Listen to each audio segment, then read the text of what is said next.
ಕ್ರೂರರಾಗುವ ಸನ್ನಿವೇಶ ಇಂದಿನ ದಿನ ಸಮರ ಕ್ಷೇತ್ರದಲ್ಲಿ ನಾವು ಒದಗಿಸಿಕೊಟ್ಟಿದ್ದೇವೆ.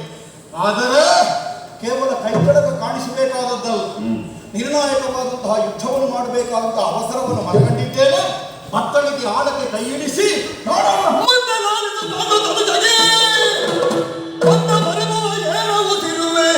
ಅಂದು ಪುಟಗಾಸ್ತ್ರವನ್ನು ಕೈಗೊಳ್ತೇನೆ.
ವಿಷಕವೊಂದನ್ನು ಹೊರತೆಗೆದನ ಸರ್ಪಮುಖಿಯಾದ ರುದ್ರಾಸ್ತ್ರ ಗುರುಗಳಾದ ಭಕ್ತಪರಾಂಬರಿಂದ ಪ್ರದತ್ತವಾದ ಏಕಘಾತಿನಿ ಸಾಮರ್ಥ್ಯವುಳ್ಳ ದಿವ್ಯ ವಿಶೀಖ ಕೈ ಏರಿದ್ದೇ ಏರಿದೆ. ನವೋತ್ಸಾಹದಿಂದ ವಿಷವನ್ನು ವಮಿಸಿ ತನ್ನ ಪ್ರತಾಪವನ್ನು ಕಾಣಿಸ್ತಾ ಇದೆ. ಆಕಾಶಗಾಮಿಗಳಾದ ಖಗ ಸಂಕುಲವೆಲ್ಲ ಹಸುಕರೆದು ಛರಿಗುರುಳುತ್ತಾ ಇದೆ. ಪಾಂಡವರ ಪಾಳೆಯವರು ನಿಶ್ಚೇಷ್ಟಿತರಾಗಿ ಹೋಗಿದ್ದಾರೆ.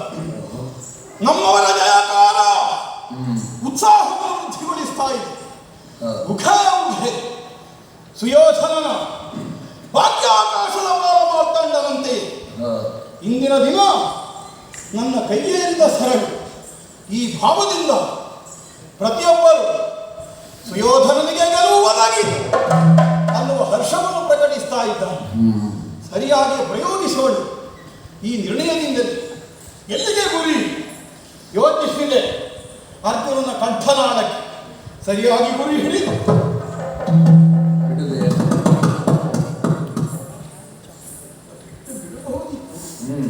ಆದ್ರೆ ಇನ್ನು ಬಹಳ ಹೊತ್ತು ಕರ್ನಾಟಕದ ಕಾಳಗ ಆಗ್ಲಿಕ್ಕಿಲ್ಲ. ಈ ಒಂದು ಬಾಣ ಸಾಕು ಅರ್ಜುನನ ಅವಸಾನವನ್ನು ಒದಗಿಸಿದೆ. ಆದ್ದರಿಂದ ನಮಗೇನು ಅವಸರ ಇಲ್ಲ. ಯಾವುದೇ ಸಂತೋಷವನ್ನು ವೃದ್ಧಿಗೊಳಿಸಿಕೊಳ್ಳಬೇಕು, ದುಃಖವನ್ನಾದರೆ ಕಡಿಮೆಗೊಳಿಸಿಕೊಳ್ಳಬೇಕು. ಅದಕ್ಕೆ ದಾರಿ ಒಂದೇ, ಆತ್ಮೀಯರಲ್ಲಿ ಅದನ್ನು ಹೇಳಿಕೊಳ್ಳಬೇಕು. ನಮಗಾದ ಸಂತೋಷವನ್ನು ನಮಗೆ ಆತ್ಮೀಯರನ್ನಿಸಿಕೊಂಡವರಲ್ಲಿ ಆಡಿದರೆ ಶತಾಧಿಕ್ಯವಾದಂತಹ ಗುಣವನ್ನದು ಕಾಣಿಸ್ತದೆ. ದುಃಖವನ್ನು ಹೇಳಿದರೆ ಅದರ ಹೊರೆ ಭಾರ ನಮಗೆ ಕಡಿಮೆಯಾಗುತ್ತದೆ. ಈ ಸಂತೋಷದ ವರ್ತಮಾನವನ್ನು ಯಾರಲ್ಲಿ ಹುಡುಕುವುದು ಯಾಕೆ? ಅಷ್ಟೇ.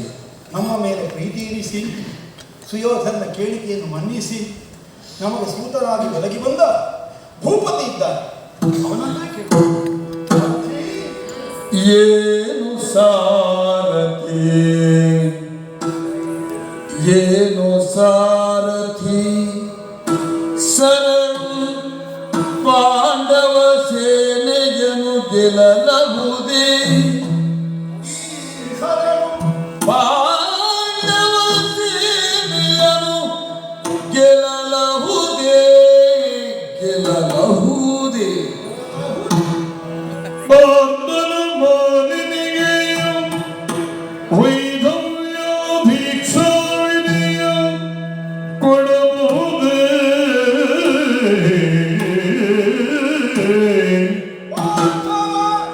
ಮಾಲಿನಿಗೆ ವೈಧವ್ಯ ಭಿಕ್ಷಾವಿದೆಯ ಕೊಡಬಹುದೇ? ಕೊಡಬಹುದೇ? ವೈಧವ್ಯ ಭಿಕ್ಷಾವಿದೆಯ ಕೊಡಬಹುದೇ?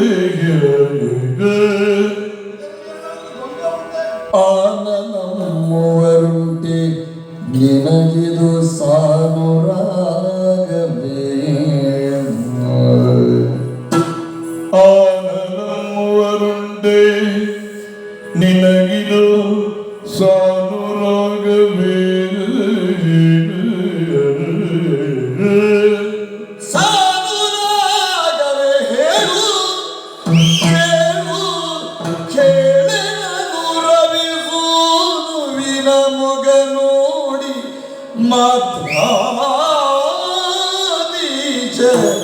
ಇಂತಿಂದ ಏನು ಸಾರಥಿ ಸರಳು ಪಾಂಡವ ಸೇನೆಯನ್ನು ಗೆಲ್ಲಲುವುದಯ್ಯ ಪಾರ್ಥನ ಮಾನಿನಿಗೆ ವೈಧವ್ಯ ದೀಕ್ಷಾ ವಿಧಿಯ ಕೊಡಬಹುದೇ ಆನ ನಮ್ಮುವರುಂಟೆ ನಿನಗಿದು ಸಾಲು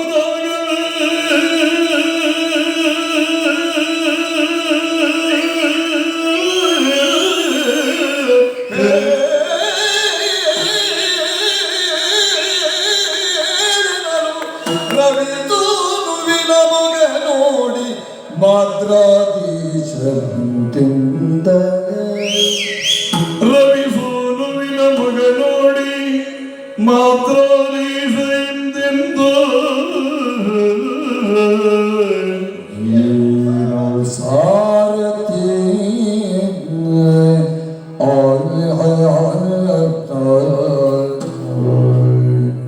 ಸಾರಥಿ ಸರಳು ಪಾಂಡವ ಸೇನೆಯನ್ನು ಗೆಲ್ಲಲುವುದಯ್ಯ ಸಾರಥಿ ಆ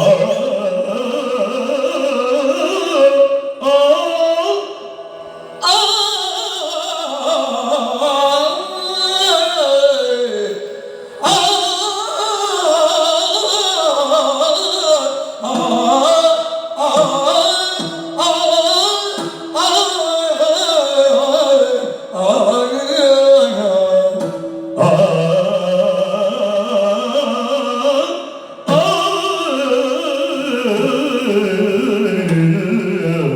ಆ ಏನು ಸಾರಥಿ ಸರಳು ಪಾಂಡವ ಸೇನೆಯನ್ನು ಗೆಲ್ಲಲುವುದಯ್ಯ ವೇಣು ಸಾರಥಿ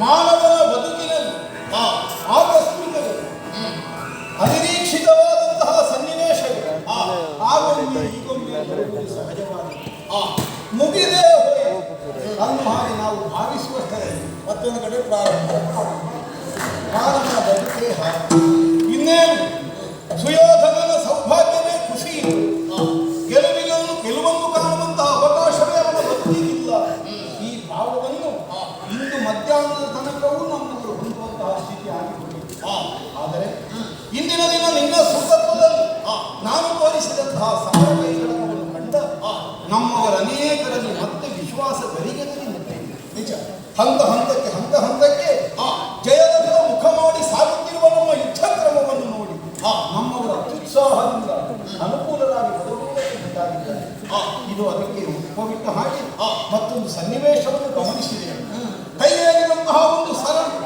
ವಿಷವನ್ನು ಒಮ್ಮಿಸುತ್ತಾ ತನ್ನದ್ದಾದ ಪ್ರತಾಪವನ್ನು ಕಾಣಿಸುತ್ತಿರುವುದನ್ನು ನೀನು ಗಮನಿಸಿರಬೇಕು ನಿಜ ವಿಶೇಷವಾದ ವಿಷಯ ಅಭೇದ್ಯವಾದಂತಹ ಸರ ಏಕಘಾತಿನಿ ಸಾಮರ್ಥ್ಯವುಳ್ಳದ್ದು ದಿನವೂ ಚಂದನ ಚೂರ್ಣದ ಇರಿಸಿ ಮಾಂಸಾಚನದ ಬಲಿಯನ್ನಿಟ್ಟು ಈ ಶರವನ್ನು ನಾನು ಆರಾಧಿಸುತ್ತೇನೆ ಗುರುಗಳಾದ ಭಾಗವರಾಮರಿಂದ ಪ್ರದತ್ತವಾದ ಸರ್ಪಂತಿ ರೌದ್ರಾಸ್ತ್ರ ಈ ವಿಷಿಕ ಸಂಧಾನವನ್ನು ನಡೆಸಿದ ಕ್ಷಣದಲ್ಲಿ ನಿನ್ನ ಅಭಿಪ್ರಾಯವನ್ನು ಒಂದು ತಿಳಿದುಕೊಳ್ಳೋಣ ಈ ಆಲೋಚನೆ ಹುಟ್ಟಿ ಈ ಸರ ಪಾಂಡವ ಸೇನೆಯನ್ನು ಗೆಲ್ಲಲಾಗಿದೆ ಇದರದ್ದಾದ ಪರಿಣಾಮ ಏನು ಈಗಾಗಲೇ ಪಾಂಡವ ಸೇನೆಯ ಮುಖಭಾಗವನ್ನು ನಮಗೆ ಪಾಂಡವ ಸೇನೆ ಅಂದ್ರೆ ಏನು ಅಲ್ಲಿದ್ದ ಸೈನಿಕರನ್ನು ಕೊಂದು ಕಳೆಯಬೇಕನ್ನುವುದು ನನ್ನ ಉದ್ದೇಶ ಪಾರ್ಥನವಾನಿಗ ವೈಧವ್ಯ ದೀಕ್ಷಾ ಆನಲಂಬರುಂಟೆ ಈ ಶರದ ಇಸುಗೆಯಿಂದ ಅರ್ಜುನನನ್ನು ಆತು ಸಂರಕ್ಷಿಸುವ ಯಾವುದಾದ್ರೂ ಅವಕಾಶಗಳಿವೆ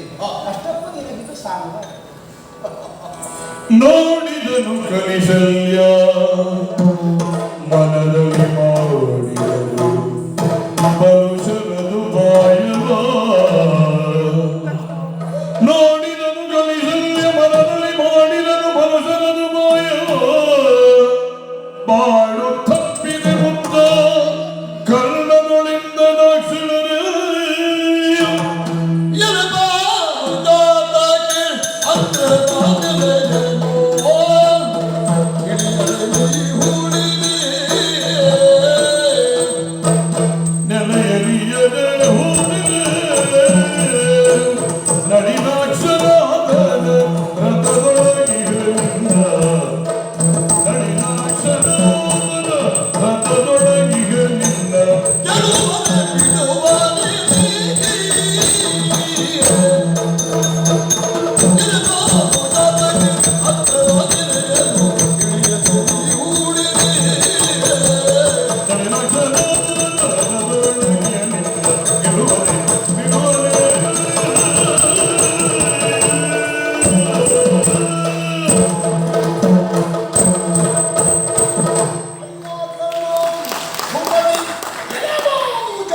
ಉದ್ದೇಶಿಸುವುದಕ್ಕೆ ಪ್ರಬಲವಾದಂತಹ ಕಾರಣ ಇವತ್ತು ನಡೆಯುತ್ತಾ ಇರುವುದು ಕರ್ಣಾರ್ಜುನನ ಕಾಳಗ.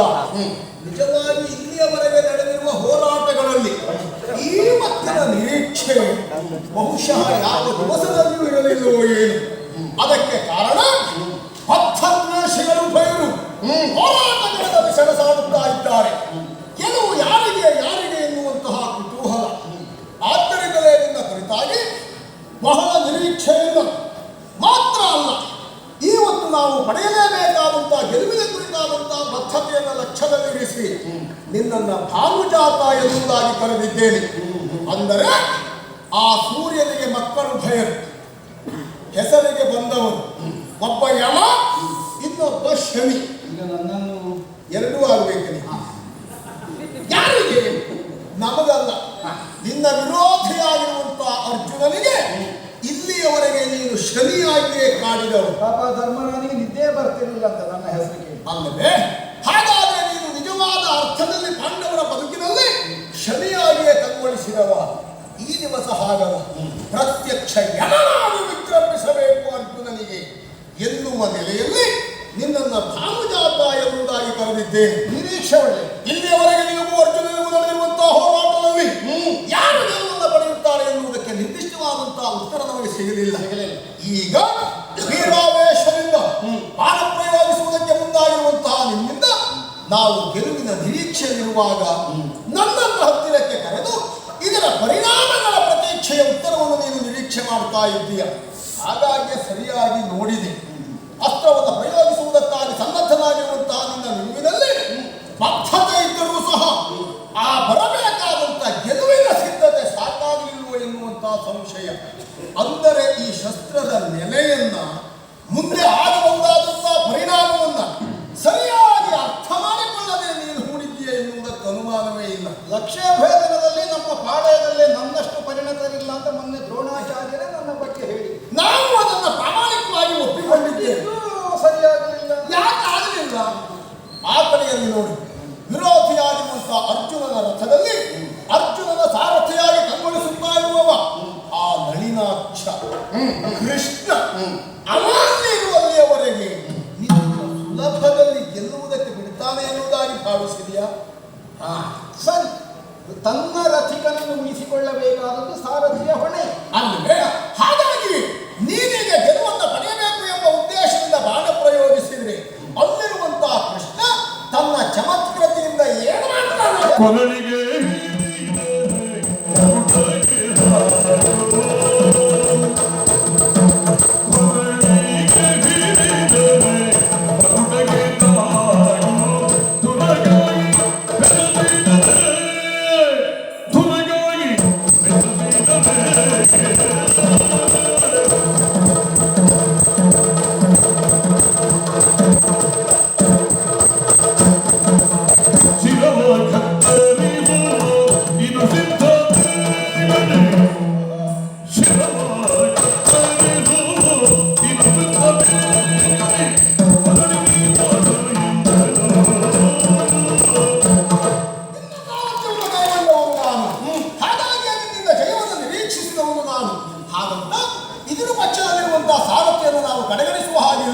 ಅವನ ಕುರಿತಾಗಿ ಸರಿಯಾಗಿ ತಿಳಿದಿದ್ದೇನೆ. ರಥತತ್ವವನ್ನು ಸರಿಯಾಗಿ ಅರ್ಥ ಮಾಡಿಕೊಂಡಿರುವಂತಹ ಕೃಷ್ಣ ಅರ್ಜುನನ ಗೆಲುವಿಗಾಗಿಯೇ ಅಹರ್ನಿಶಿಯಾಗಿ ಹೋರಾಟವನ್ನು ನಡೆಸ್ತಾ ಇದ್ದವ. ಹಾಗಾಗಿ ಅವನಲ್ಲಿರುವಾಗ ಗೆಲುವು ಎನ್ನುವುದು ಸುಲಭವಾದದ್ದಲ್ಲ. ನೀನೀಗ ಬಾಣವನ್ನು ಪ್ರಯೋಗಿಸುವುದಕ್ಕಾಗಿ ಸಿದ್ಧನಾಗಿದ್ದೀಯಲ್ಲ, ಅವನ ಕೊರಳಿಗೆ ಗುರಿ ಇರಿಸಿದ್ದು ಪಾರ್ಥನ ಕೊರಳಿಗೆ. ಆದರೆ ನಿನ್ನ ಗುರಿಯನ್ನು ಸುಲಭವಾಗಿ ಕೃಷ್ಣ ತಪ್ಪಿಸ್ತಾನೆ. ನೀವೆಲ್ಲ ಯಾವುದವನ ಕೊರಳನ್ನು ಕತ್ತರಿಸಬೇಕು ಎನ್ನುವುದಾಗಿ ಈಗ ಇರಿಸಿರುವ ಗುರಿಯಂತೆ ಬಾಣವನ್ನು ಪ್ರಯೋಗಿಸಿದ್ರಿ. ಆ ಕೃಷ್ಣ ತನ್ನ ಚಮತ್ಕೃತಿಯಿಂದ ರಥವನ್ನು ತಗ್ಗಿಸುವುದು, ಏರಿಸುವುದು, ಆ ಕಡೆ ಈ ಕಡೆ ಸರಿಸುವುದನ್ನು ಮಾಡಿದಂತಾದ್ರೆ ಆಗ ಗುರಿ ತಪ್ಪಿದ್ರೆ ಅದು ಕೊರಳನ್ನು ಕತ್ತರಿಸುವುದಕ್ಕೆ ಸಾಧ್ಯ ಆಗುವುದಿಲ್ಲ. ಕಿರೀಟ ಹಾರಿ ಹೋದೀತು. ಆದ್ದರಿಂದಲೇ ನೀನು ಗುರಿಯನ್ನು ಇರಿಸಬೇಕಾದ ಆದದ್ದಲ್ಲಿ ನೇರವಾಗಿ ಅರ್ಜುನನ ಪುರಕ್ಕೆ ಉದರಕ್ಕೆ ಸರಿಯಾಗಿ ಗುರಿಯನ್ನು ಇರಿಸಿದೆ ಅಂತಾದ್ರೆ, ಆ ಕೃಷ್ಣ ಎಲ್ಲಿಯಾದರೂ ರಥವನ್ನು ತಗ್ಗಿಸಿದೆ ಅಂತಾದ್ರೆ ನೀನಿರಿಸಿರುವಂತಹ ಗುರಿ ತಪ್ಪುವುದಕ್ಕೆ ಸಾಧ್ಯ ಇಲ್ಲ. ಕೊರಳನ್ನೇ ಕತ್ತರಿಸುವುದಕ್ಕೆ ಸಾಧ್ಯತೆ ಇದೆ. ಹಾಗಾಗಿ ಇಟ್ಟ ಈ ಗುರಿಯನ್ನ ಭೂಪತಿ ಒಂದು ಶರಸಂಧಾನ ನಾಲಿಗೆಯೊಂದು ನಮ್ಮಲ್ಲಿ ಕುಟಿಲ ವಿದ್ಯೆಯ ಎಂದು ಕಂಡೆ ಶಲ್ಯ ನಾವಡಿಗಿಡುವ ಧರ್ಮದಲ್ಲಿ ಇಂದು ಹೂಡಿದ ಸರಳ ಇಳುವುದು ಅರ್ಥವೇ ನೀ ನರಿಯೇ ಹೊರ ಸಾರು ಎಂದು ಹೊರ ಸಾರೆಂದು ಖಾತಿಯೊಳಂಬರಿಸಿದನು ಕರ್ಣ ಲಕ್ಷಣವೇ.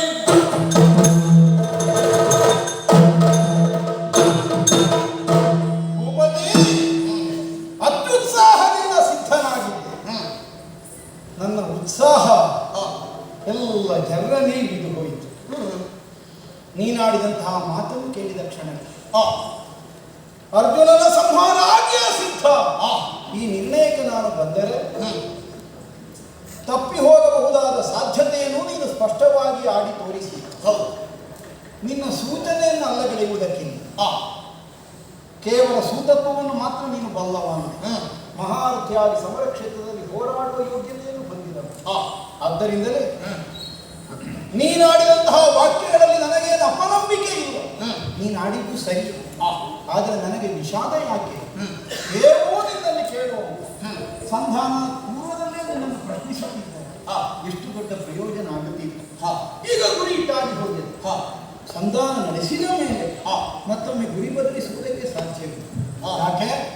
ಧರ್ಮಕ್ಷೇತ್ರ ಈ ಕುರುಕ್ಷೇತ್ರವನ್ನು ಮಾನಿಸಿದ್ದು, ಅಧರ್ಮವನ್ನು ನಡೆಸಕೂಡದು ಅನ್ನುವಂತಹ ನಿರ್ಣಯಕ್ಕೆ ಬದ್ಧರಾದ ಗೆಲುವಿಗೆ ಅನಿವಾರ್ಯವಾದಂತಹ ಕಾಲಘಟ್ಟದಲ್ಲಿ ಆ ಕಡೆಯವರು ತಪ್ಪಿದ್ದಾರೆ, ನಮ್ಮವರು ವಿಪರೀತ ಮಾಡಿದ್ದಾರೆ, ಇಲ್ಲ ಅಂತ.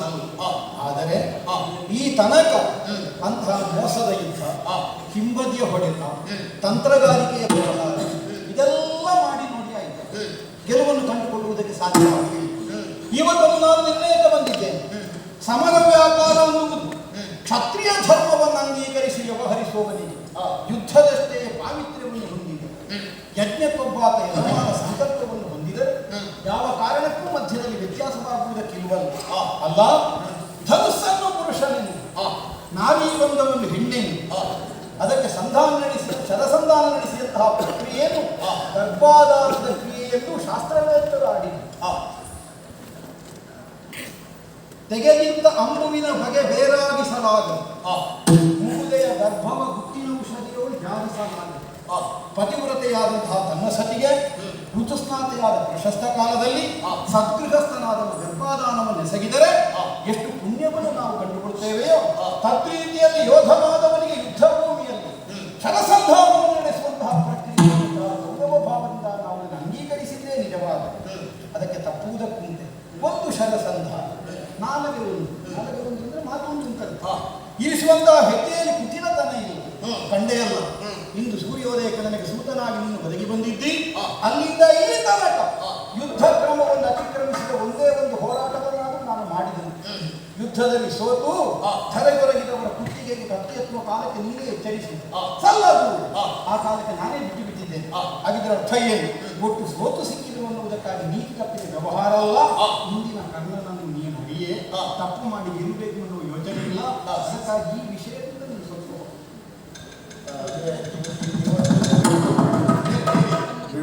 ಹೌದು, ನಿನ್ನೆಯವರೆಗಿನ ಕರ್ಣನಾಗಲ್ಲ. ಆದ್ದರಿಂದ ಈ ವಿಷಯದಿಂದ ನೀವು ಸ್ವಲ್ಪ ಹೊರತಾಗಬೇಕು. ಮಾರ್ಪಣವನ್ನು ಪ್ರಯೋಗಿಸ್ತೇನೆ.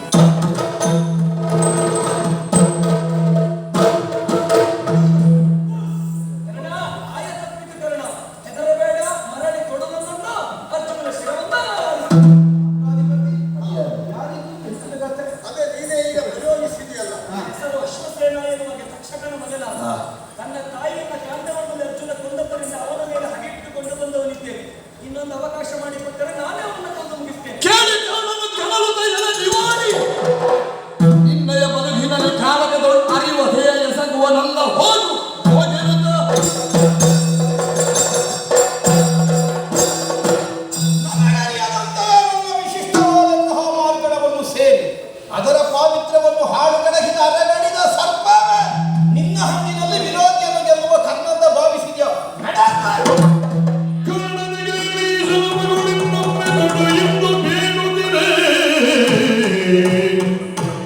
ಕರ್ಣನ ಕೇಳಿ ಸರಮಗಳಿನ್ನೊಮ್ಮೆ ತೊಡು ಎಂದು ಬೇಡುತ್ತಿರೆಯ ಬೆಸನಂ ನಿನ್ನೊಳಗನುಮಾನವಿದೆ ನಿನ್ನೊಳಗನುಮಾನವಿದೆ ಇನ್ನದ ತೊಡು ಬೇಗನೆ ಮಾಸ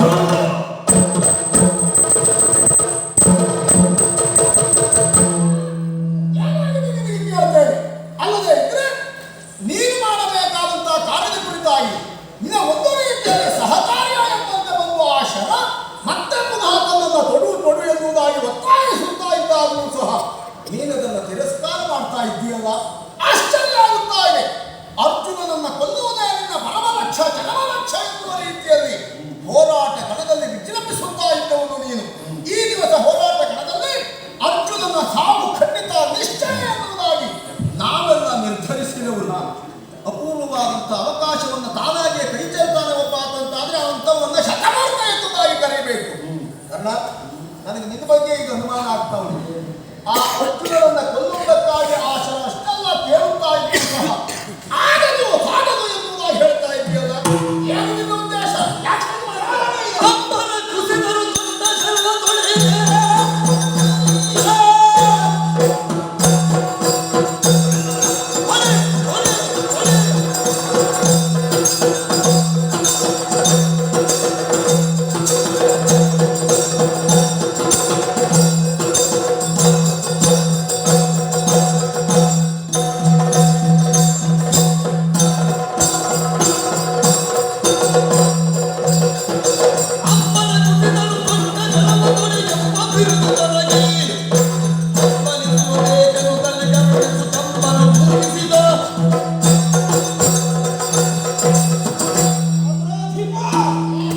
ಅನುಚಿತವಾದದ್ದನ್ನು ಆಡದಿರಿ. ಬಿಡದೊಮ್ಮೆಗೆ ಬಿಟ್ಟಸ್ತ್ರವನ್ನು ತೊಡುವಂತಹ ಸಂದರ್ಭ ಯಾವ ಕಾರಣಕ್ಕೂ ಇಲ್ಲ.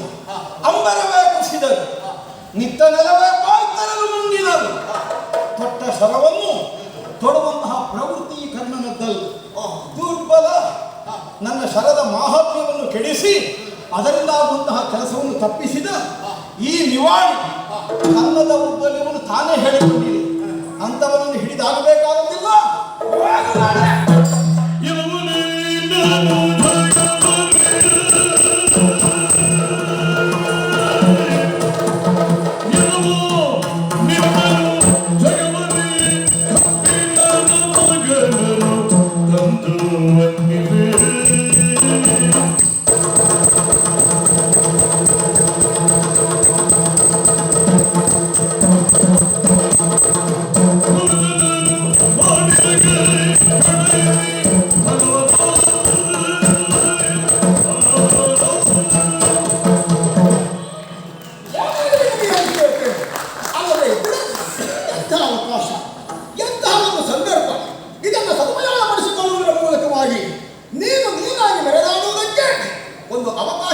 ಆಗಿತ್ತು.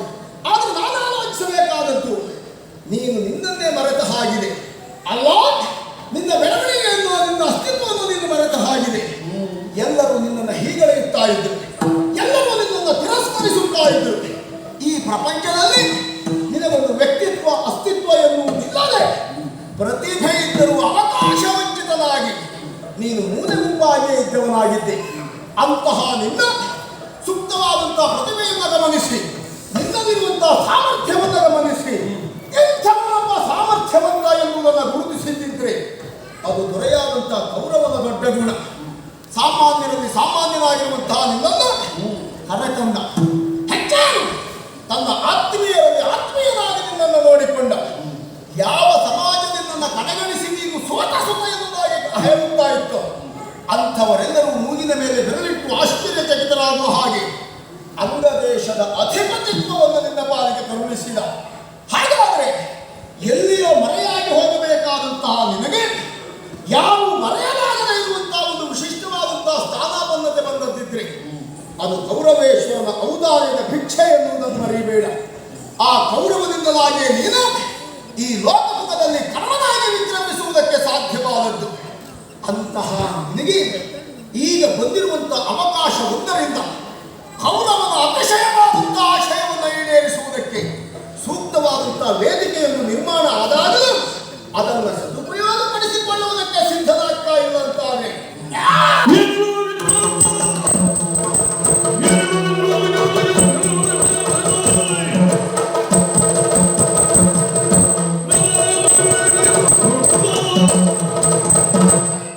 ನಿನ್ನನ್ನು ಹೀಗೆ ಕರೆಯದೆ ಬೇರೆ ದಾರಿಯೇ ಇಲ್ಲ.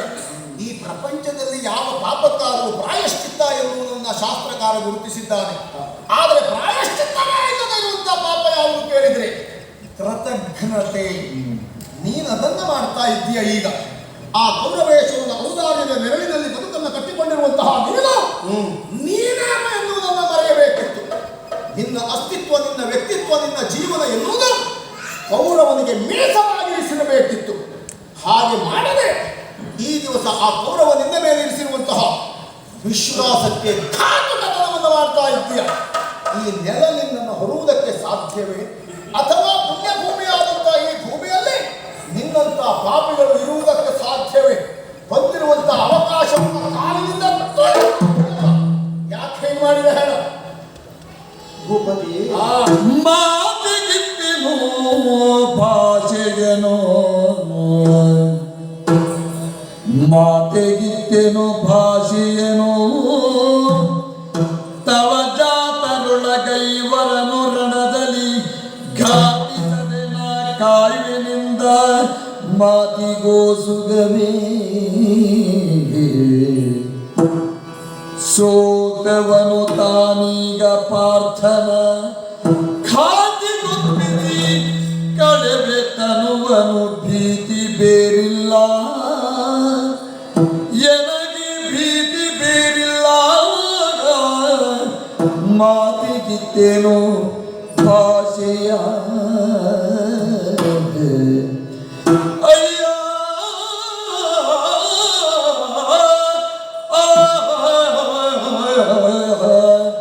ಸಾರಥಿ.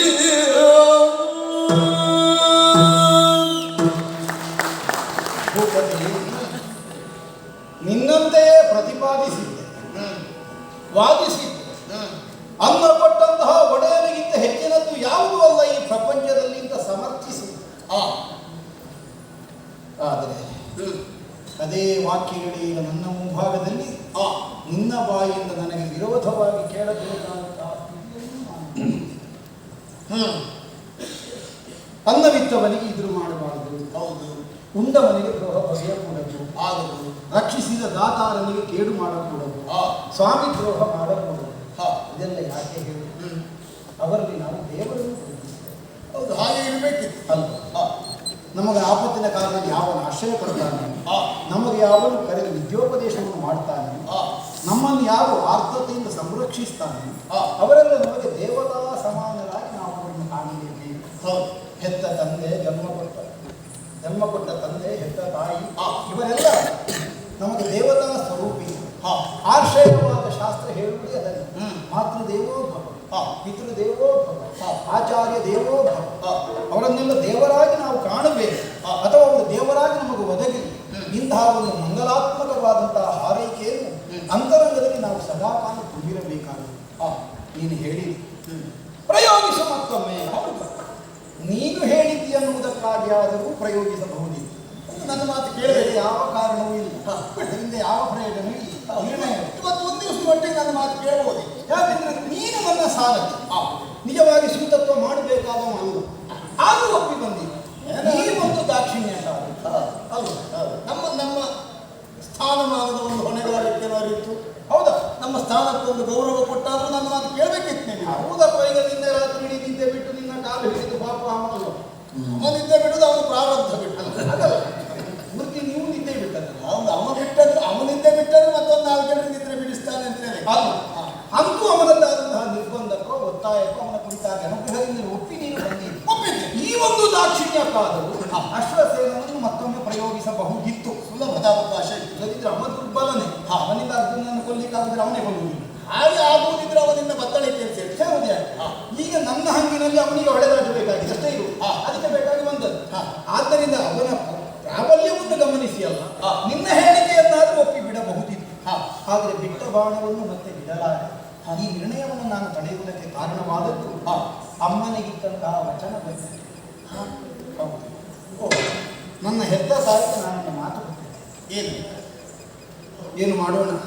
ಗಂಗಾ ನದಿ ತೀರದಲ್ಲಿ ಸೂರ್ಯೋಪಾಸನೆಯನ್ನು ಮಾಡುತ್ತಾ ಅರ್ಘ್ಯ ಪ್ರದಾನವನ್ನು ನಾನು ಮಾಡುತ್ತಿರುವಂತಹ ಕಾಲಕ್ಕೆ ಆ ತಾಯಿ ನನ್ನನ್ನು ಕಾಣುವುದಕ್ಕಾಗಿ ಬಂದು ಕಣ್ಣಣ್ಣಾದ ಕೂದಲು, ನೆರಿಗೆ ಕಟ್ಟಿದ ಮುಖ, ಭವಿಷ್ಯದ ಕುರಿತಾದ ಭಯ, ಮುಂದೇನಾಗುತ್ತದೋ ಅನ್ನುವ ಆತಂಕ, ಕಾಯದ ಕಂಪನದಿಂದ ಕಾಣಿಸಿಕೊಂಡು ನನ್ನ ಹೆತ್ತ ತಾಯಿ ಮಗನೇ ಬಾ ಅಂತ ನನ್ನನ್ನು ಕರೆದು, ಸುಯೋಧನನ ಪಕ್ಷದಲ್ಲಿ ಎಲ್ಲ ನೀನು ಇರಬೇಕಾದದ್ದು, ನನ್ನನ್ನು ಅನುಸರಿಸಿಕೊಂಡು ಬಾ, ನಿನ್ನ ತಮ್ಮಂದಿರನ್ನು ಸಂರಕ್ಷಿಸಬೇಕಾದಂತಹ ಹೊಣೆಯನ್ನು ನೀನು ಹೊತ್ತುಕೊಡಬೇಕು.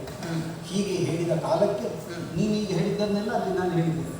ನೆಲವನ್ನು ಹೊರುವುದೇ ನನ್ನನ್ನು ಆಪತ್ತಿನ ಸಮಯದಲ್ಲಿ ಒಡೆಯನನ್ನು ನಾನು ಬಿಟ್ಟು ಬಂದೆ ಅಂತಾದರೆ ಈ ಭೂಮಿ ನನ್ನನ್ನು ಹೊತ್ತಿತ್ತು. ಉಂಡ ಅನ್ನ ನನಗೆ ವಿಷವಾಗಲಿಕ್ಕಿಲ್ಲ. ಆದ್ದರಿಂದಲೇ ಹೊರದ ದಾತಾರಂಗೆ ಎರಡು ಬದಿಲು ನಾನು ಬರುವವನಲ್ಲ ಅಂತ ದೃಢವಾಗಿ ಹೇಳಿದ ಕಾಲಕ್ಕೆ ಮತ್ತು ಆ ತಾಯಿ ನನ್ನ ಕಣ್ಣ ಮುಂಭಾಗದಲ್ಲಿ ಸೆರಗೊಡ್ಡಿ ಯಾಚಿಸಿದರು. ನಿನ್ನ ತಮ್ಮಂದಿರನ್ನು 5 ಮಂದಿಗಳನ್ನು ಸಂರಕ್ಷಿಸುವ ಹೊಣೆ ನಿನಗೆ ಮಾಡಿದ್ದೀನಿ. ಏನು ಮಾಡಬೇಕು ಹೇಳಿ? ಏನು ಹೇಳಿದ್ದೇನೆ? ಹೆತ್ತ ತಾಯಿ ನನ್ನನ್ನು ಎತ್ತಿ ಎದೆಗೆ ಅವಚಿಕೊಳ್ಳಲಿಲ್ಲ. ಒಂದು ಹೊತ್ತು ಆಕೆಯ ಸ್ತನ್ಯವನ್ನು ನನಗೆ ಉಣ್ಣಿಸಲಿಲ್ಲ. ಒಂದು ದಿನವೂ ತೊಟ್ಟಿಲಲ್ಲಿ ನನ್ನನ್ನಿಟ್ಟು ತೂಗಿ ನನ್ನನ್ನು ಮಗನಿಂದ ಕರೆದು ಮುದ್ದಿಸಲಿಲ್ಲ. ನನಗೆ ಅಂಬೆಗಾಲಿಕ್ಕುವ ಕಾಲಕ್ಕೆ ಕೈ ನೀಡಿ ನಡೆಯನ್ನು ಕಲಿಸಲಿಲ್ಲ. ತೊದಲುವಂತಹ ನನಗೆ ಸರಿಯಾದ ನುಡಿಯನ್ನು ಕಲಿಸಲಿಲ್ಲ. ಆದರೂ ಹೆತ್ತದ್ದು ಸುಳ್ಳೇ, ಹೆತ್ತದ್ದು ಸುಳ್ಳೇ. ಆ ತಾಯಿ ಬಂದು ತಾನು ಹೆತ್ತಂತಹ ಮಕ್ಕಳ ಸೌಭಾಗ್ಯಕ್ಕಾಗಿ ನನ್ನ ಕಣ್ಣ ಮುಂಭಾಗದಲ್ಲಿ ಬಂದು ಯಾಚಿಸ್ತಾಳೆ ಅಂತಾದರೆ ಹೊರೆದ ದಾತಾರನನ್ನು ಬಿಡಲಾರದೆ ಇರುವಂತಹ ಗುಣಸಂಪನ್ನತೆಯನ್ನು ಹೊಂದಿದ ಕಾರಣ ಹಡೆದ ತಾಯಿಯ ಕೇಳಿಕೆಗೆ ಇಲ್ಲ ಅಂತ ಕಳಿಸುವುದಕ್ಕಾಗುತ್ತದೆ. ಅದಕ್ಕೆ ಮಾತುಕಟ್ಟೆ ಕಾಳಗದಲ್ಲಿ ತವ ಜಾತ 5 ಮಂದಿಗಳನ್ನು ಉಳಿಸಿಕೊಡುವಂತಹ ಹೊಣೆ ನನಗೆ ತಾಯಿ. ಈಗ ನನಗೆ ಅರ್ಥ ಆಗಿರಬೇಕು ಆ ತಾಯಿ ಯಾರು, ಗೊತ್ತಾಯ್ತು, ಬೇರೆ ಯಾರು ಅಲ್ಲ. ಒಂದು ಕಾಲಕ್ಕೆ ಅಖಂಡ ಭೂಮಂಡಲವನ್ನು ತನ್ನದಾದ ವರ್ಚಸ್ಸಿನಿಂದ ಚಕ್ರವರ್ತಿಯಾಗಿ ಶಾಸನ ಮಾಡುತ್ತಿರುವಂತಹ ಪಾಂಡು ಚಕ್ರವರ್ತಿಯ ವಾಮಭಾಗವನ್ನು ಅಲಂಕರಿಸಿ ಚಕ್ರವರ್ತಿನಿಯಾಗಿ ವಿಜೃಂಭಿಸಿದ ಸೌಭಾಗ್ಯದಲ್ಲಿ ಕುಂತಿದೆ. ಅಂಥವಳು ನನ್ನ ಕಣ್ಣ ಮುಂಭಾಗದಲ್ಲಿ ಕೃಷ್ಣ ಸಹಾಯವನ್ನು ಹೊಂದಿದಂತಹ ತನ್ನ ಮಕ್ಕಳ ಭವಿಷ್ಯದ ಭರವಸೆಗಾಗಿ ಭದ್ರತೆಗಾಗಿ ತಾನು ಹೆತ್ತ ಮಗನಲ್ಲಿ ವಿಶ್ವಾಸವನ್ನು ತಡೆದು ಬಂದು ಕೇಳಿ 1000 ಮಾತು ಕೇಳಿಲ್ಲ ಆ ತಾಯಿ. ಹೆತ್ತ ತಾಯಿ ತನ್ನ ಮಕ್ಕಳ ಆಯುಷ್ಯವನ್ನು ಹಂಬಲಿಸಿದರೆ ಅದನ್ನು ಅಪರಾಧ ಅಂತ ಹೇಳಲಿಕ್ಕೆ ಉಂಟು. ತಥಾಸ್ತು ಅಂತ. ಆದರೆ ಒಂದು ಮಾತು ಹೇಳಿ, 5 ಮಂದಿಗಳು ಲೆಕ್ಕಾಚಾರ ಸರಿ. ಧರ್ಮರಾಯನಲ್ಲಿ ದ್ವೇಷ ಇಲ್ಲ, ಭೀಮನನ್ನು ಕೊಲ್ಲುವುದಿಲ್ಲ, ನಕುಲ ಸಹದೇವರು ಲೆಕ್ಕಕ್ಕಲ್ಲ. ಆದರೆ ಪಾಂಡವ ಮಧ್ಯಮಾಂತ ಗುರುತಿಸಲ್ಪಡುವಂತಹ ಅರ್ಜುನನಲ್ಲಿ ನನಗೆ ಬದ್ಧ ದ್ವೇಷ ಇದೆ. ಅವನಲ್ಲಿ ಕಾಡಿಯಾದ ಭವನ. ನಿನಗೆ 5 ಮಂದಿ ಮಕ್ಕಳು ನಿರ್ಣಯ ಇದೆ. ಒಂದು ಪಾರ್ಥ ಸಹಿತವಾಗಿ ಪಾಂಡವರ 5 ಮಂದಿ. ಪಾರ್ಥ ಸತ್ರೆ ಆ ಸ್ಥಾನವನ್ನು ನಾನು ತುಂಬುತ್ತೇನೆ. 5ರ ಲೆಕ್ಕ ತಪ್ಪು. ಆ ಕಾರಣದಿಂದಲೇ ಇಂದೀಗ ಸೋತವನ್ನು ನೀನು ಹೇಳಿದ್ದಕ್ಕಾದರೂ ಬಿಟ್ಟ ಬಾಣವನ್ನು ಮತ್ತೊಮ್ಮೆ ಬಿಡುವುದಕ್ಕಾಗುವುದಿಲ್ಲ. ಪಾರ್ಥನ ಖಾತಿಗೊಪ್ಪಿಸಿ ಕಳೆವೆ ತರುವನ್ನು ಅಂದ್ರೆ ನನ್ನ ಶರೀರ ಕಳೆಯುತ್ತೇನೆ ಅಂತ ಅರ್ಥ ಅಲ್ಲ. ಪಾರ್ಥನಲ್ಲಿ ನನಗಿರಬಹುದಾದ ಜನ್ಮಾಂತರವಾದ ಖಾತಿ ಇಲ್ಲದಿದ್ರೆ ಎಲ್ಲಿಂದ ಬಂತದ್ದು ನನಗೆ ಗೊತ್ತಿಲ್ಲ, ಕಾರಣ ಗೊತ್ತಿಲ್ಲ. ಹಾವಿಗೂ ಮುಂಗುಸಿಗೂ ಬಂದ ಹಾಗೆ, ಇಲಿಗೂ ಬೆಕ್ಕಿಗೂ ಬಂದ ಹಾಗೆ ವಿರೋಧ ಬಂದು ಹೋಗಿದೆ. ಯಾಕೆ ಅಂತ ಹೇಳಿದ್ರೆ ನನಗೆ ಕಾರಣ ಗೊತ್ತಿಲ್ಲ. ಅವನನ್ನು ನೋಡಿದರೆ ನನಗಾಗುವುದಿಲ್ಲ, ನಾನು ಬದುಕುವುದು ಅವನಿಗೆ ಇಷ್ಟ ಇಲ್ಲ. ಆದ್ದರಿಂದಲೇ ಅವನ ಖಾತಿಗೊಪ್ಪಿಸಿ ಒಂದೋ ಅವನ ತನವನ್ನು ಕಳೆವೆ, ಇಲ್ಲದೆ ನನ್ನ ತನವನ್ನು ಕಳೆವೆ. ತನು ಕಳೆಯುವ ತನಕ ಹೋರಾಟ ನಿಲ್ಲುವುದಿಲ್ಲ.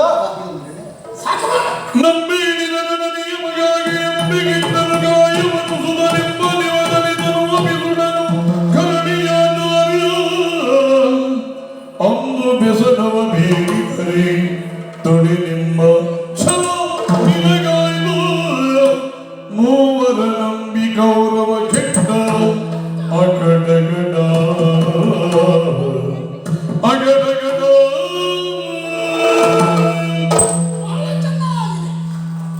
ನೀನು ಹೇಳಿದಂತಹ ಕಥೆ ಕೇಳುವುದಕ್ಕೆ ಬಹಳ ಚೆನ್ನಾಗಿದೆ, ಆದರೆ ಅದನ್ನು ಅನುಭವಿಸುವುದಕ್ಕಲ್ವೇ ಅಲ್ಲ. ಅಲ್ಲ ಪುಣ್ಯಾತ್ಮ, ಯೋಚನೆ ಮಾಡಿ ನೋಡು. ನಿನ್ನನ್ನು ಹಡೆದವಳು ಆ ಕುಂತಿದೇವಿ ಎನ್ನುವ ಕಟು ಸತ್ಯವನ್ನ ನಿನಗೆ ಮನವರಿಕೆಯಾಗುವ ರೀತಿಯಲ್ಲಿ ಹೇಳಿ ನಿನ್ನಿಂದ ಮಾತನ್ನು ಪಡೆಯುವುದಕ್ಕಾಗಿ ಆ ಕುಂತಿದೇವಿ ಬಂದದ್ದು ಸಂಧಾನ ಮುರಿದು ಸಂಗ್ರಾಮ ನಿಶ್ಚಯ ಆದ ಬಳಿಕ. ಹಾಗಾದರೆ ಅಲ್ಲಿಯವರೆಗೆ ಆ ಕುಂತಿದೇವಿಗೆ ನೀನೇ ತನ್ನ ಮಗ ಎನ್ನುವುದು ಗೊತ್ತಿರಲಿಲ್ಲವೇ? ಹೌದಲ್ಲ? ಹಾಗಾದ್ರೆ ನಿನ್ನ ಮರ್ಯಾದೆಯನ್ನು, ನಿನ್ನ ಅಸ್ತಿತ್ವವನ್ನು ಕಾಪಿಡುವುದೇ ಕುಂತಿದೇವಿಯ ಪಕ್ಷ ಹೌದು ಅಂತ ಆದ್ರೆ ಆ ಮೊದಲಾಗಿ ಬರಬಹುದಿತ್ತು. ಸಮಾಜ ಎಲ್ಲವೂ ನಿನ್ನನ್ನು ಹೀಗಳೆದಾಗ ಉಳಿದವರೆಲ್ಲರ ಎದುರುಗಡೆಯಲ್ಲಿ ನೀನು ತಲೆ ತಗ್ಗಿಸಬೇಕಾದಂತಹ ಪರಿಸ್ಥಿತಿ ನಿರ್ಮಾಣ ಆದಾಗ, ನಿನ್ನ ಅಸ್ತಿತ್ವಕ್ಕಾಗಿ ನೀನು ಹೊರದಾಡಬೇಕಾದಂತಹ ಸ್ಥಿತಿಯೊಂದು ನಿರ್ಮಾಣವಾದಾಗ ಆಗ ಎದೆಯುಬ್ಬಿಸಿ ತಮ್ಮ ಮಗ ಆತ ಎನ್ನುವುದಾಗಿ ಹೇಳಬಹುದಿತ್ತು ಕುಂತಿದೇವಿ. ಮನೆತನದ ಹೆಣ್ಮಕ್ಕಳು ಮರ್ಯಾದೆ ಉಳಿಸಿಕೊಳ್ಳಲಿಕ್ಕೆ ಬೇಕಾಗಿ ಎಂತಹ ಸೌಭಾಗ್ಯವನ್ನಾದರೂ ಮುಚ್ಚಿಡ್ತಾರೆ, ಅತಿಶಯ ಅಲ್ಲ. ಖಂಡಿತ ಹಾಗೆ ಆಲೋಚಿಸುವುದಲ್ಲ. ಅದೇ ಹೌದು ಅಂತಾದ್ರೆ ಅಷ್ಟು ಕಾಲದವರೆಗೆ ಮರ್ಯಾದೆಗಾಗಿ ಹೋರಾಟವನ್ನು ನಡೆಸಿದ ಕುಂತಿಗೆ ಸಂಗ್ರಾಮ ಎನ್ನುವುದು ನಿಷ್ಠೆಯಾದ ಬಳಿಕ ಮರ್ಯಾದೆ ಹೋಗುವಂತಿಲ್ಲ ಎನ್ನುವ ತೀರ್ಮಾನಕ್ಕೆ ಬರ್ತಾಳ. ಹಾಗೆ ಬರುವುದಕ್ಕೆ ಸಾಧ್ಯತೆ ಇಲ್ಲ. ಆಲೋಚಿಸು, ಅವಳಲ್ಲಿಯೂ ಸ್ವಾರ್ಥ ಉಂಟು. ಈ ಪ್ರಪಂಚದಲ್ಲಿ ಒಂದು ಮಾತುಂಟು, ಕಾಮಧೇವಿನ ಕೆಚ್ಚಲಿಂದ ವಿಷವಾದನು ಸರಿಯಿತು, ಆದ್ರೆ ಹಡಗುವಂತ ತಾಯಿ ತನ್ನ ಮಕ್ಕಳಿಗೆ ಅನ್ಯಾಯ ಮಾಡುವುದಿಲ್ಲ. ಒಂದು ವಿಭಾಗದಲ್ಲಿ ಆಲೋಚಿಸಿದ್ರೆ ಕುಂತಿದೇವಿ ನಿನಗೆ ಅನ್ಯಾಯ ಮಾಡಿದ್ದೇ ಆಗಿದೆ. ಅಲ್ಲಿಯ ಮನೆಗೆ ತನ್ನ ಮನದೀನು ಎನ್ನುವುದನ್ನು ಹೇಳದೆ ಸಂಗ್ರಾಮ ಎನ್ನುವುದು ಗಂಟಿಕ್ಕಿದ ಮೇಲೆ ಹೇಗೂ ಪಾಂಡವರಲ್ಲಿ ಅರ್ಜುನನ ಕುರಿತಾಗಿ ಬಹಳ ದ್ವೇಷವನ್ನು ಇರಿಸಿಕೊಂಡಿರುವಂತಹ ಕಾರಣ ಒಂದಲ್ಲ ಒಂದು ದಿವಸ ತನ್ನ ಮಗನ ಪಾಲಿಗೆ ಸಿಂಹ ಸ್ವಪ್ನವಾಗ್ತಾನೆ ಎನ್ನುವ ಕಾರಣಕ್ಕಾಗಿ ಸೈನ್ಯದಿಂದ ಇಕ್ಕಟ್ಟಿನ ಪರಿಸ್ಥಿತಿಗೆ ನಿರ್ಮಾಣ ಮಾಡಿದ್ದು ಸಿಲುಕಿಸಿ ಒಂದೇ ಪ್ರಕರಣವನ್ನು ಭಿನ್ನ ಭಿನ್ನ ಮುಖಗಳಿಂದ ವಿಮರ್ಶಿಸುವುದಕ್ಕೆ ಬುದ್ಧಿವಂತರಾದವರಿಗೆ ಸಾಧ್ಯ ಆಯಿತು. ನೀನೊಂದು ಮುಖದಿಂದ ಹೇಳಿದೆ ಕುಂತಿಯ ಸ್ವಾರ್ಥ ಹೇಳಿ, ಹೌದು. ಆದ್ರೆ ನನಗೆ ಕಾಣ್ತದೆ ಕುಂತಿಯ ಪುತ್ರ ವಾತ್ಸಲ್ಯ.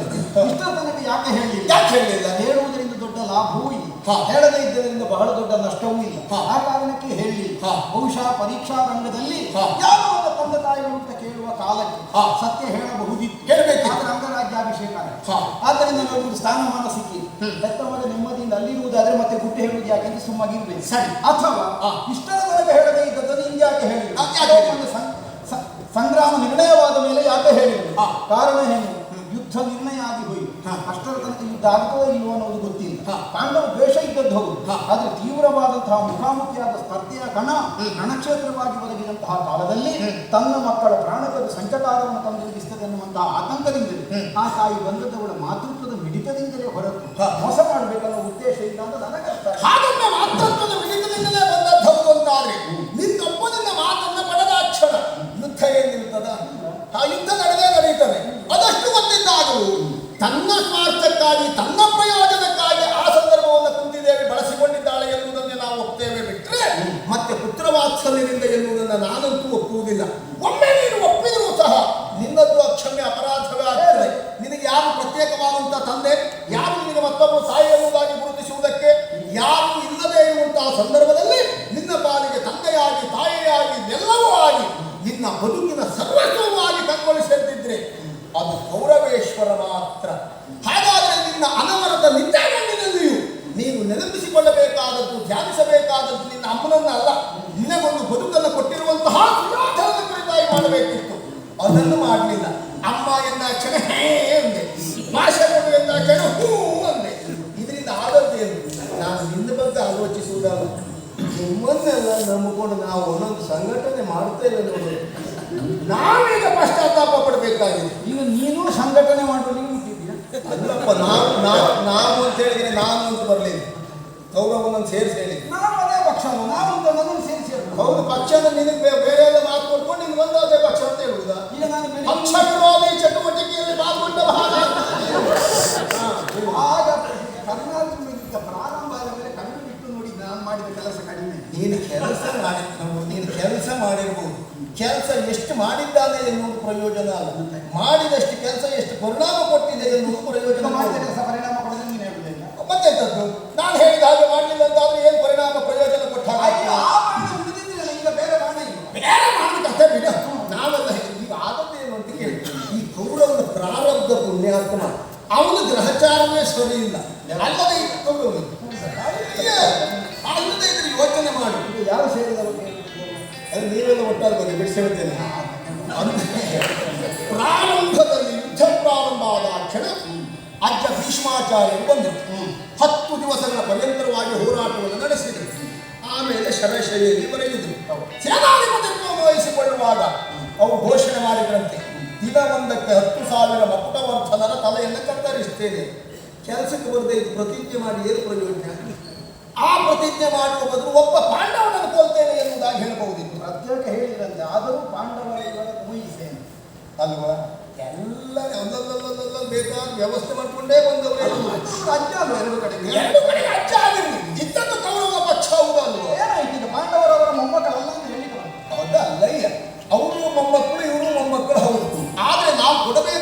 ನಾವು ಎಲ್ಲಿ ಸೀಮಿತರಾಗಿದ್ದೇವೋ, ನಾವು ಎಲ್ಲಿ ಒಪ್ಪಿಕೊಂಡಿದ್ದೇವೋ ಅವರಿಗೆ ನ್ಯಾಯ ಕೊಡಿಸಬೇಕು ಬಿಟ್ರೆ ಉಳಿದ ಎಲ್ಲರಿಗೂ ನ್ಯಾಯ ಕೊಡುವುದಕ್ಕಾಗುವುದಿಲ್ಲ. ಊರಿನವರ ಹತ್ರ ಯುದ್ಧ ಆದ್ರೆ ಈಗ ಅತ್ತಯ್ಯ ನಿರ್ದಾಕ್ಷಿಣ್ಯವಾಗಿ ತಲೆ ಕಡಿತಿದ್ದು ಮೊಮ್ಮಕ್ಕಳ ಹತ್ರ ಅಲ್ಲದೆ ಅಲ್ಲದೆ ಇದ್ರೆ ಭೀಷ್ಮಾಚಾರ್ಯರು ಏನ್ ಮಾಡಬೇಕಿತ್ತು? ಎರಡೂ ಕಡೆ ಮೊಮ್ಮಕ್ಕಳು ಹೌದು ಅಂತಾದ್ರೆ ಒಂದು ಕಡೆ ಬರಬಾರ್ದಿತ್ತು, ಸುಮ್ಮನೆ ಮನೆಯಲ್ಲಿ ಕೂತ್ಕೊಂಡಿರ್ಬೇಕಿತ್ತು. ಹಾಗೆ ಒಂದು ಕಾರ್ಯಕ್ರಮದಲ್ಲಿ ಭಾಗವಹಿಸುವುದಿಲ್ಲ ಅಂತ ಕೂತ್ಕೊಳ್ಳೋ ಪ್ರಾಯ ಇಲ್ಲ. ಹಾಗೆ ಕಾರ್ಯಕ್ರಮದಲ್ಲಿ ಅವರಿಗೆ ಕಾರ್ಯಕ್ರಮ ಬೇಕು, ಪ್ರಯೋಜನ ಬೇಕು. ದಿನಕ್ಕೆ 10,000 10 ದಿನಕ್ಕೆ 10,000 ಕೊಡ್ಬೇಕು.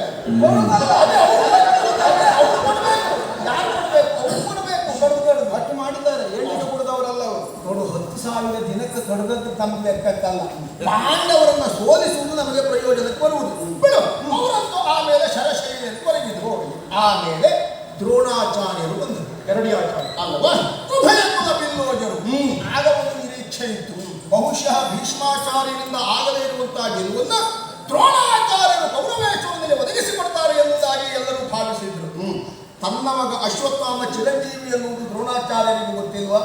ಅಶ್ವತ್ಥಾಮೋಹತ ಆ ಒಂದು ಶಬ್ದವನ್ನು ಕೇಳಿ, ಆ ವಾಕ್ಯ ಕೇಳಿದ ಮರುಕ್ಷಣದಲ್ಲಿ ದ್ರೋಣಾಚಾರ್ಯರ ಯುದ್ಧ ಮುಗಿಯಿತು. ಅದೇ ಹೇಳಿದ್ದು ಯಾರು ಅನ್ನೋದರಿಂದ ವಾಕ್ಯಕ್ಕೆ ಮಹತ್ವಕ್ಕೆ ಬರುವುದು. ಹೌದಯ್ಯ, ಹೇಳಿದವ ಧರ್ಮರಾಯನೇ ಆದರೂ ಸಹ ಅವ ಜೀವನದಲ್ಲಿ ಸುಳ್ಳೇ ಹೇಳದವ ಅಂತ ಪ್ರತೀತಿ. ಹೌದು, ಈ ಜೀವನದಲ್ಲಿ ದಿನ ಸುಳ್ಳೇ ಹೇಳೋರಾದ್ರೂ ಆದೀತು ಅಲ್ಲ ಹೇಳಿದ್ ನಾನು.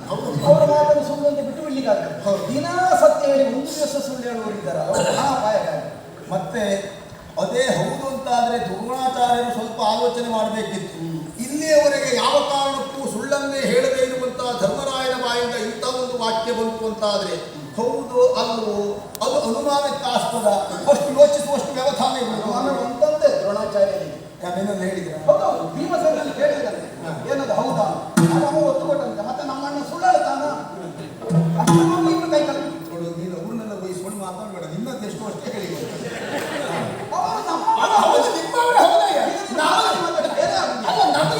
ಅಲ್ಲ, ನೀನು ಬೇರೆ ಮಾಡಿದ್ದು. ಅದೇ ಇಲ್ಲಿಯವರೆಗೆ ನನಗೂ ಬಹಳ ಅಭಿಮಾನ ಇತ್ತು, ಇವತ್ತು ನಿನ್ನ ಜೊತೆ ನಿಲ್ಲುವ ಒಂದು ಯೋಗ ಬಂತಲ್ಲ ನನಗೆ ಅಂತ. ಈಗ ಯಾಕೆ ನಿಂತ್ಕೊಂಡಿದ್ದೇನೆ ನಿನ್ನ ಜೊತೆ? ಅದು ಯೋಗ ಸುಳ್ಳಾದ ನನಗೆ ಸಂಯೋಜಕರ ಲಾಭಕ್ಕೆ ನಾವು ನಿಂತಿದ್ದೇವೆ. ನಾವಾದ್ರೂ ಸಂಯೋಜಕರಿಗೆ ಏನಾದರೂ ಲಾಭ ಮಾಡಿಸಿ ಹೋದೆವು, ನೀವೆಲ್ಲ ಲಾಭ ಮಾಡಿಸಿ ಹೋದಾಗಾಯ್ತು. ನಮಗೂ ಗೊತ್ತಿಲ್ಲ, ಸಂಯೋಜಕ ಕೊನೆಗೆ ಹಣ ಹುಡ್ಕೊಳ್ಬೇಕಷ್ಟೇ. ಬರುವುದಕ್ಕಿಂತ ಮೊದಲೇ ತಕೊಂಡು ಬಂದವರು ನೀವು. ನನ್ನ ಹತ್ರ ನೀವು ಇದ್ದಾನೆ ಅಂದ್ರೆ ಸಂಯೋಜಕರಿಗೆ ಲಾಭ ಮಾಡುವುದು ಯಾವುದು ಕೇಳಿ? ನಾವು ಯಾಕೆ ತೆಕ್ಕೊಂಡಿದ್ದೇವೆ? ಏನಾದರೂ ಸಂಯೋಜಕರಿಗೆ ಕಷ್ಟ ಆಯಿತು ಅಂತಾದ್ರೆ ನಾವು ಕೊಟ್ಟು ಹೋಗುವುದಕ್ಕೂ ಸಿದ್ಧರಿದ್ದರಿಂದ ಮೊದಲೇ ಪಡ್ಕೊಂಡಿರ್ತೇವೆ. ಹೌದಪ್ಪ, ನಮ್ಮ ಮೇಲೆ ವಿಶ್ವಾಸ ಇಟ್ಟ ಸಂಯೋಜಕರಿಗೂ ಗೊತ್ತುಂಟು. ನಾಳೆ ಇಟ್ಟುಕೊಳ್ಳುವುದನ್ನು ತಕ್ಕೊಂಡ್ರೆ ಕೊಟ್ಟು ಹೋಗ್ಲಿಕ್ಕೆ ಆಗ್ತಿತ್ತು. ಕೊಟ್ಟ ತಕ್ಷಣದಲ್ಲಿ ಮುಗಿಸುವುದನ್ನು ತಕ್ಕೊಂಡ್ರೆ ಅವರು ಕೊಡುವವರಿಗೂ ಗೊತ್ತುಂಟು ಇದು ಹೇಗೂ ಹಿಂದಿರುಗಿ ಬರುವುದಲ್ಲ ಅಂತ.